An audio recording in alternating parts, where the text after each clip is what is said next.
Hello and welcome into another installment of the Sporting Jacks Report along with Mauricio Ruiz. I'm Cole Pepper. Today we're going to dig into, believe it or not, the start of the USL Championship preseason. Yes, soccer's being played right now as we speak. We'll also take a closer look at what's happening on the high school scene.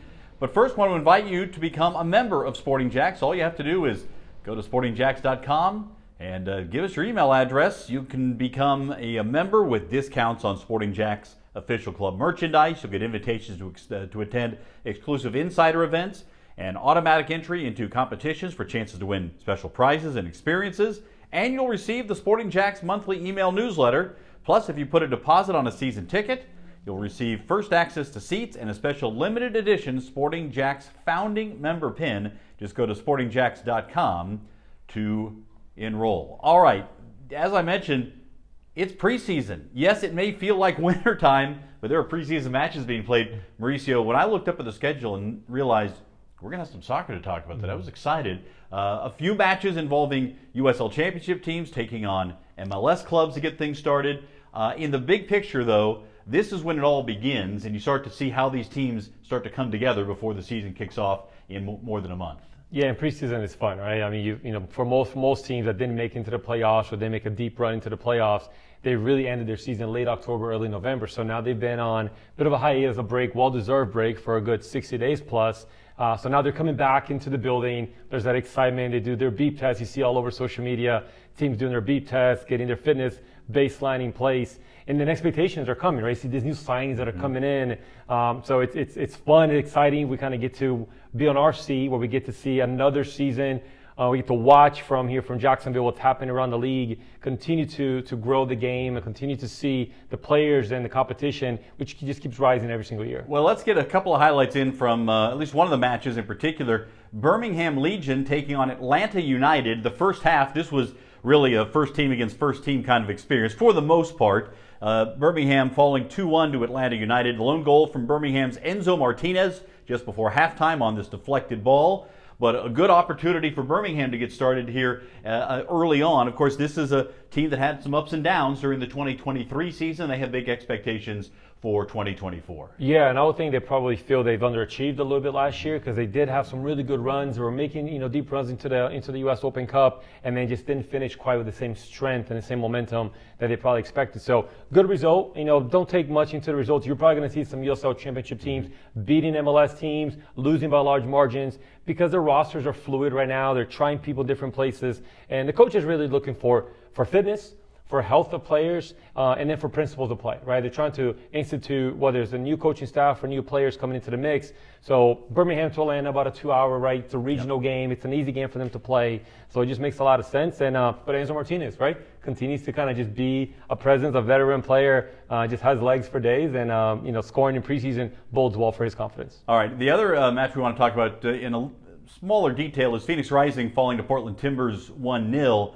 But in the past week, Phoenix signed last year's MLS Next Pro Golden Boot winner Remy Cabral from Colorado Rapids reserve team, former LA Galaxy 2 member, a PSG Academy player, and a guy who really has a nose for the goal.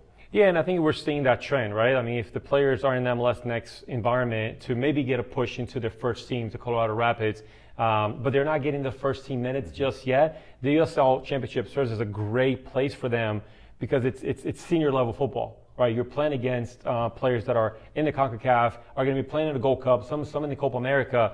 So what a great transition into a team that won a championship last year. So you could say they don't need a whole lot of help, and they're getting the Golden Boot winner from the MLS Next Pro in Colorado Rapids. So what a great addition and a great jump from him. That if he's not getting that first-tier MLS opportunity, USL Championship is going to serve as a great home for a top-level player like him. It's going to be very interesting to see how he makes that transition from MLS Next Pro up a level to playing in the USL Championship. Other bit of news from the USL Championship, Las Vegas Lights making moves now with after Jose Bautista bought the team, Joey Bats is making a move here, and he signs a new head coach, Dennis Sanchez, who had been an assistant with Austin FC 2, also had previous experience in the USL Championship as an assistant with both Sacramento and Charleston, a guy who had been an academy general manager as well. So a lot of soccer experience as a a number 2 or working on reserve teams. Now he's going to have the chance to be a head coach in the USL Championship. Yeah, and I think we saw in his offseason probably the biggest transfer out in coaches in the USL getting opportunities elsewhere.